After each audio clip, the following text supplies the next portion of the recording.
Whoever speaks first loses first. That is not folklore. That is a rule of rooms. You have felt it happen. A number gets said.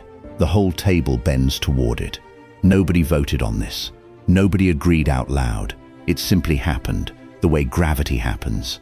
Most people think negotiation is about being liked. It is not. It is about who sets the frame first. Machiavelli knew this centuries before contracts had lawyers. He watched princes trade thrones, not products. He noticed the same pattern every single time. The one who names the terms rules the room. The one who waits obeys them. This is not a video about being polite at a table. This is not a video about splitting the difference fairly and calling it a win. This is a warning about the actual mechanics underneath every deal you will ever sit inside. Whether you are buying a company, negotiating a salary, or haggling over a fence line with a neighbor who has never read a page of theory in his life. Negotiation is not a conversation between equals feeling their way toward fairness. It is a contest for who controls the frame, who holds the information, and who can afford to stand up and leave. Most people lose this contest before they ever open their mouth, because they walk in believing the deal will be decided by the merits of their case. It will not. It will be decided by structure, and structure can be built or it can be inherited by accident. 9 laws govern every negotiating table you will ever sit at, from a boardroom to a kitchen table to a used car lot. Ignore them, and you will keep mistaking a bad outcome for bad luck. Learn them, and you will start noticing which side of the table you have been sitting on your entire life without ever naming it. None of these 9 require deception. None of them require a raised voice or a threat you cannot back up. Each one is a specific, observable mechanism that decides, quietly and long before anyone shakes hands, who actually controls the deal. Law 1. Whoever speaks the first number sets the frame. The instant a figure enters a negotiation, it stops being a blank conversation and becomes a conversation about that figure specifically. Every counter that follows measures itself against the first number spoken, whether that number was carefully chosen or blurted out under pressure. This is not a psychological trick performed on a gullible opponent. It is simply how the human mind processes an unfamiliar transaction by anchoring itself to the first concrete reference point it receives and treating everything after as a deviation from that point rather than a fresh calculation. Picture 2 merchants meeting to price a shipment of cloth neither has traded before. Neither has a public market rate to consult. The first merchant, uncertain, waits for the other to speak, hoping to react intelligently once he has something to react to. The second merchant, having done his homework the night before, states a confident, specific figure before the first man has finished clearing his throat. From that moment forward, every objection the first merchant raises is measured against the second merchant's number, not against some neutral, fair price that exists independently in the world. There is no neutral price. There is only the number that got spoken first and the negotiation that happens in its shadow afterward. This is why the parties who consistently win negotiations are rarely the most naturally persuasive people in the room. They are simply the most prepared to speak first, with a specific, defensible figure rather than a vague, hedging opening. A vague opening invites the other side to fill in the blank on their own terms. A specific opening forces them to react to yours instead. There is a trap worth naming honestly here, because it catches ambitious negotiators as often as timid ones. Anchoring too aggressively, with a number so detached from reality that it reads as bad faith rather than confidence, can poison a negotiation before it properly begins. The number that actually works is ambitious but still defensible, close enough to plausible that the other side treats it as a serious opening position worth countering rather than an insult worth walking away from. Preparation is what turns a first number from a gamble into a genuine advantage. A number spoken with real research behind it, comparable sales, real costs, the other side's known constraints, holds firm under pressure in a way a guessed number never can. A number spoken without that preparation collapses the instant it is challenged. And a collapsed anchor is worse than no anchor at all, because it teaches the other side that pushing back on you works, and that lesson does not stay contained to the number that just collapsed. Whoever speaks the first number is rarely remembered afterward as pushy for doing so. They are remembered as having simply set the terms everyone else quietly negotiated within. Silence, in this specific moment, is not caution. It is surrender of the one advantage that costs nothing to claim. Law 2. Information you don't reveal is leverage you keep. Every fact you hold that the other side does not is a form of currency, and currency spent carelessly stops being currency at all. The amateur negotiator, eager to seem cooperative, volunteers his true budget, his real deadline, and his actual walkaway point within the first few minutes of conversation, mistaking transparency for good faith. The master reveals only what serves the deal and treats every unnecessary disclosure as a quiet transfer of power to the other side of the table. Consider two buyers pricing the same property on the same afternoon. One, wanting to appear reasonable, mentions early in the conversation exactly how much he has set aside for the purchase. The seller now knows the ceiling and prices toward it without ever explicitly moving, treating the buyer's own number as the new starting point for every future counter. The other buyer discloses nothing about his budget at all, asks careful questions instead, and lets the seller reveal his own constraints first through the ordinary rhythm of conversation. The first buyer negotiates against a ceiling he built himself and handed away for free. The second buyer negotiates against whatever the seller is actually willing to accept, a number that is very often considerably lower than what the first buyer would have paid without ever knowing it. This is not an argument for lying. A negotiator who fabricates facts is eventually caught, and once caught, every future claim he makes is discounted permanently by anyone who remembers the lie. This is an argument for discipline about disclosure, for treating every true fact in your possession as something to be released deliberately at a moment of your own choosing, rather than scattered casually across the opening minutes of a conversation because silence felt momentarily awkward. The instinct to fill an information vacuum with your own private details is one of the most expensive habits a negotiator can carry, because the other side rarely has to ask for what you hand over voluntarily. Questions are the quiet instrument of this law. A well-placed question extracts a fact from the other side while revealing nothing of your own, and a negotiator who asks more than he states walks out of most meetings having learned considerably more than he disclosed. The habit worth building is simple to describe and hard to hold under real pressure. Before volunteering any fact, ask silently whether the other side actually needs it to agree to what you want, or whether you are handing it over simply because the pause before answering felt uncomfortable to sit inside. What you do not say is doing as much work in a negotiation as what you do say, and it is entirely free. The moment you reveal your true limit, you have stopped negotiating your limit and started negotiating your way down from it. A very different and far more expensive conversation. Law 3. The party who can walk away controls the room.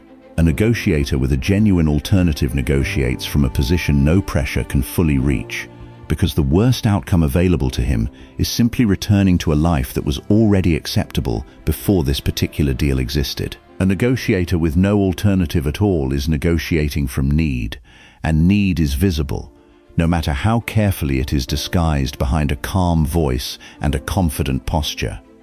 Two tradesmen each need to sell a batch of goods before the season turns. One has a single buyer, has already spent the money in his imagination, and walks into the meeting quietly desperate for it to succeed. The other has cultivated 3 interested buyers over the preceding weeks, and walks into this particular meeting genuinely prepared to leave and sell to any of the other 2 without real cost to himself. The first tradesman accepts unfavorable terms because the alternative, in his mind, is disaster. The second tradesman accepts only favorable terms because the alternative, in reality, is simply a different, equally acceptable conversation happening tomorrow instead.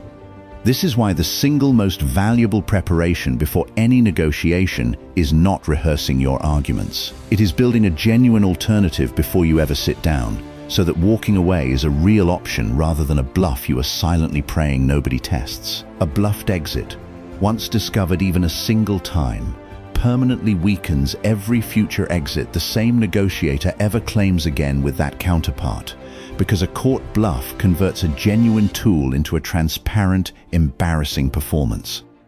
A real alternative, by contrast, does not even need to be stated aloud most of the time. It changes the negotiator's posture, his pace, his willingness to let a silence sit unfilled, and the other side reads all of it correctly, whether or not a single word about the alternative is ever spoken.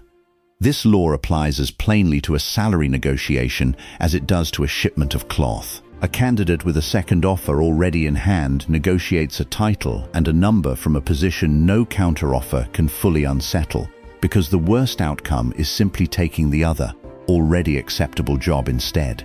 A candidate with no other prospect at all is negotiating from need, however well he disguises it behind a confident tone, and an experienced hiring manager on the other side of the table reads that need accurately far more often than either party involved likes to admit. The party who needs the deal negotiates against the party who merely wants it, and wanting something while being genuinely fine without it is the single most powerful position available at any table in any century.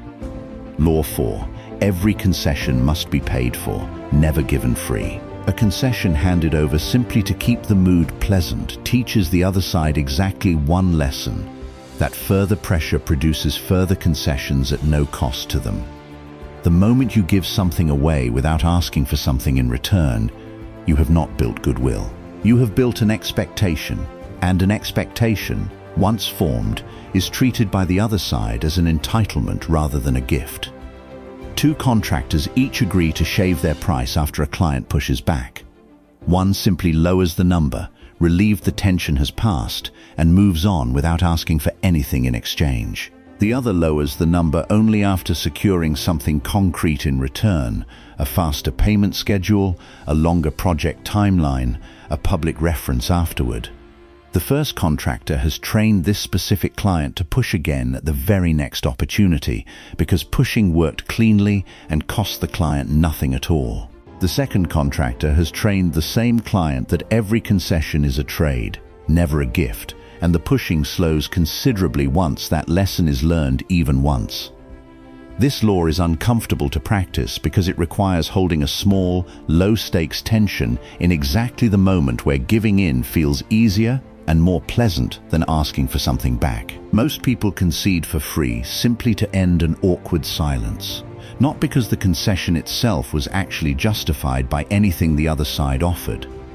Learning to pause, name what you would need in exchange, and wait for an answer rather than filling that silence yourself with a free gift is a skill that takes real repetition to hold under real pressure. Track concessions the way a merchant tracks a ledger, not from memory but deliberately, because a mental tally is too easy to lose in the moment and too easy for the other side to quietly erase through repetition. A negotiator who can name, plainly, what has already been given and what has already been received keeps the exchange honest for both sides, and a negotiator who cannot name it is the one who ends up giving more than he ever intended to, one small, forgettable concession at a time. A deal built on unpaid concessions is not actually a stable deal at all. It is a slow leak, and the other side has already learned exactly where the leak is and precisely how hard to press on it the next time a number comes up between you. Law 5. Silence is a demand nobody can out-argue. Words can be countered, questioned, and picked apart clause by clause. Silence cannot be argued with because there is nothing in it to attack, and the discomfort it produces in the person across the table does more work than a fresh sentence ever could at that exact moment. Two negotiators each state their final position on an identical point. One, sensing hesitation on the other side, immediately adds three more justifications, unable to bear the silence that follows his own number. The other states the position once, plainly, and then simply stops talking, letting the silence stretch as long as it needs to. The first negotiator's silence never actually arrives, because he fills it himself, and in doing so hands the other side new material to negotiate against. The second negotiator's silence forces the other side to either accept the position or be the one to break it, and breaking a silence first is, in almost every negotiation, a small but real concession of its own. This is one of the hardest laws to practice precisely, because it demands doing nothing at the exact moment every instinct screams to do something. A negotiator under real pressure treats a long pause as evidence that the deal is failing, when in fact the pause is very often the deal working exactly as it should, forcing the other side to either fill it with an improved offer or reveal, through their own discomfort, how much they actually want this to close. Rehearsing silence in small, low-stakes conversations first, ordinary ones with nothing important riding on the outcome, is how this discomfort gets retrained somewhere cheap, long before a high-stakes silence ever has to be held for real. The same law holds in writing as it does across a table, and it is easier to forget there precisely because the silence is invisible rather than physically felt in a room. A message left unanswered for a day, deliberately rather than out of neglect, carries the identical weight as a pause held across a desk, and a negotiator who reflexively replies within minutes to every message, eager to seem responsive, gives away the exact same signal a nervous talker gives away out loud. Silence is not a gap in the negotiation. It is a demand stated without a single word, and a demand with no words attached is remarkably difficult for the other side to talk their way around. Law 6. Urgency you show is a price cut you didn't mean to offer. The moment your face, your voice, or your pace reveals that you need this deal to close quickly, you have handed the other side a discount without ever agreeing to one out loud. Urgency is read instantly and accurately by almost anyone paying attention, and once read, it becomes the single most exploitable fact in the entire negotiation. Two sellers each need to close a sale before the end of the month, though only one of them lets it show. The first checks the clock visibly, mentions the deadline unprompted, and softens his position noticeably the moment the conversation slows down even slightly. The second says nothing about any deadline at all, keeps his pace exactly as unhurried on the last day as he was on the first, and lets every offer stand exactly as long as it needs to without visible strain. The buyer facing the first seller senses the pressure within minutes and simply waits him out, confident the price will keep dropping the longer he stays quiet. The buyer facing the second seller has no such signal to exploit, and negotiates against the actual merits of the offer instead of against a deadline he was never supposed to know about. This does not mean urgency should never exist. It means urgency, when it exists, belongs to you privately, not to the room. The discipline is separating what you feel from what you show, because the two are not required to match, and in a negotiation, they should almost never be allowed to. A negotiator who has trained himself to move at the same unhurried pace, whether the deal is desperately needed or merely convenient, gives away nothing the other side can price against him. The discipline here is behavioral as much as verbal. A negotiator who checks the time visibly, who shortens his sentences as a deadline nears, who accepts a meeting at an unusually inconvenient hour without objection, has broadcast urgency through action long before a single word confirmed it. Matching your outward pace to your stated position deliberately, on the day you feel the most pressure as much as the day you feel the least, is what keeps this law from quietly betraying you exactly when it matters most. Urgency broadcast is a discount nobody asked for and nobody has to repay. Keep it, and it costs you nothing. Show it, and it has already been spent before you realized you were spending it. Law 7. A deadline you control is worth more than a threat. A threat announces your willingness to walk away and dares the other side to test it, which invites exactly the kind of confrontation most negotiations are better off avoiding entirely. A deadline you control does something quieter and considerably more effective. It simply narrows the window in which a deal is possible without ever requiring you to raise your voice or state your limits directly. Two negotiators each want to accelerate a slow-moving counterpart toward a decision. One threatens to walk if an answer is not given by the end of the week, a statement that puts the other side's back against a wall and often produces defiance rather than urgency. The other quietly mentions that another opportunity requires an answer from him by the end of the week, framing the deadline as a fact about his own circumstances rather than a demand aimed at the other side. The first negotiator's counterpart feels cornered and frequently digs in out of simple pride, even against his own interest. The second negotiator's counterpart feels no attack to resist at all, only a real, external constraint to plan around, and moves considerably faster as a direct result. A deadline stated as fact rather than as threat carries an entirely different weight in the room, because it removes the other side's need to save face by resisting it. Nobody has been challenged. Nobody has been dared.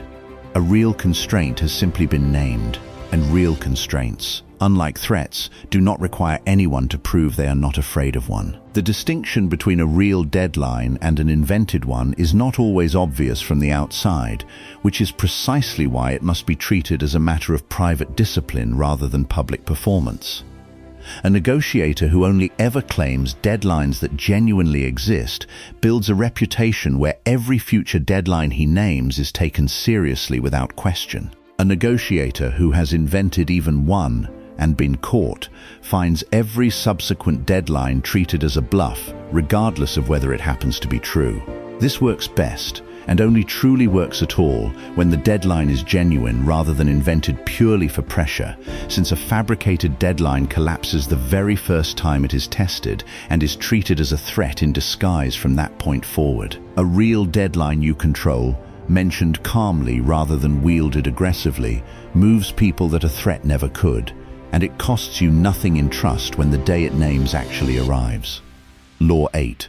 Reputation negotiates the terms before you arrive. By the time you sit down at any table, a portion of the deal has already been decided by what the other side has heard about you before this meeting began. A reputation for fair, reliable dealing walks into the room ahead of you and softens resistance that would otherwise have to be worn down sentence by sentence. A reputation for volatility or dishonesty does the opposite, and no clever tactic inside the meeting fully compensates for it once the room already distrusts you before the first word is spoken. Two negotiators arrive at separate but comparable meetings with strangers who have each, independently, asked around beforehand. One has spent years quietly honoring every agreement he has ever made, even the small, unglamorous ones nobody was watching closely. The other has a habit of squeezing every deal for slightly more than was agreed, technically within the letter of each contract but consistently against its spirit. The first negotiator's counterpart arrives already inclined to extend trust, having heard the same story from two mutual acquaintances beforehand. The second negotiator's counterpart arrives already guarded, reading every generous-sounding offer as a trap before it has even been fully explained. This is precisely why reputation is worth building patiently, over years, even during long stretches where no single act of fair dealing produces any visible, immediate payoff. The payoff rarely arrives in the interaction where the reliability was actually demonstrated. It arrives later, in some room you were never even present for, where your name was mentioned by someone you barely remember doing a small, fair thing for. This compounds in ways that are easy to underestimate from inside a single deal. A supplier who quietly absorbs a minor error in your favor without ever mentioning it. A partner who reliably closes on the terms actually discussed, rather than terms quietly redrawn afterward. Builds a version of himself that precedes him into every future room, described by people he may never personally meet. The negotiator who treats every small, unwatched interaction as reputation neutral is misunderstanding how reputation is actually built, one unglamorous, unrecorded moment at a time. A negotiator who has to explain, in the room, why he can be trusted has usually already lost the advantage a strong reputation would have supplied for free. Reputation is the one form of leverage that compounds quietly in the background of every future negotiation, whether or not you are thinking about it in the moment. Law 9. The best deal leaves the other side still willing to deal again. A negotiator who extracts every last advantage from a single encounter, leaving the other side feeling stripped rather than satisfied, has won a battle and quietly lost a war that was never going to end after one meeting. The counterpart who walks away feeling taken advantage of does not simply forget the experience. He remembers it, tells others about it, and structures every future interaction around never being caught in that position again. Two buyers each negotiate hard against the same supplier, and both succeed in lowering the price meaningfully. One pushes for every remaining concession available, down to details barely worth the friction they cost, until the supplier agrees purely to end the conversation, resentment plainly visible on his face as the meeting closes. The other secures a genuinely strong price, and then deliberately stops, leaving something real on the table for the supplier. Small enough not to matter much financially, but large enough to be noticed and appreciated. The first buyer gets the better deal on paper this one time and finds, quietly and permanently, that this particular supplier is never quite as available, as flexible, or as forthcoming again. The second buyer gets a very good deal now and finds this same supplier proactively offering him better terms on every future order, unprompted, because the relationship itself has become worth protecting on both sides of the table. This is not an argument for leaving value on the table out of simple kindness. It is a recognition that almost every negotiation worth having is one installment in a longer relationship, whether that relationship is a business partnership, a marriage, or a single supplier you will need again next season. And a relationship treated as a one-time extraction event stops producing future value the moment the other side realizes what it actually was. Word of a fair negotiator travels through exactly the same channels as word of an unfair one, quietly, between people comparing notes long after the meeting itself has ended. A single supplier, partner, or counterpart who describes you as someone worth dealing with again is worth more over a full career than any single favorable clause extracted from any single contract, because that description is what determines whether the best opportunities ever reach you again in the first place. The negotiator who understands this plays a longer game than the negotiator chasing the single best number available today, and over years, the longer game consistently outperforms the shorter one, because it is the only version of negotiation that gets to keep happening. 9 laws. None of them require deception, and none of them require becoming someone colder than you actually are simply to hold your ground at a table. Go back through this list honestly. Notice which ones you have already been on the losing end of, without ever naming what was actually happening to you at the time.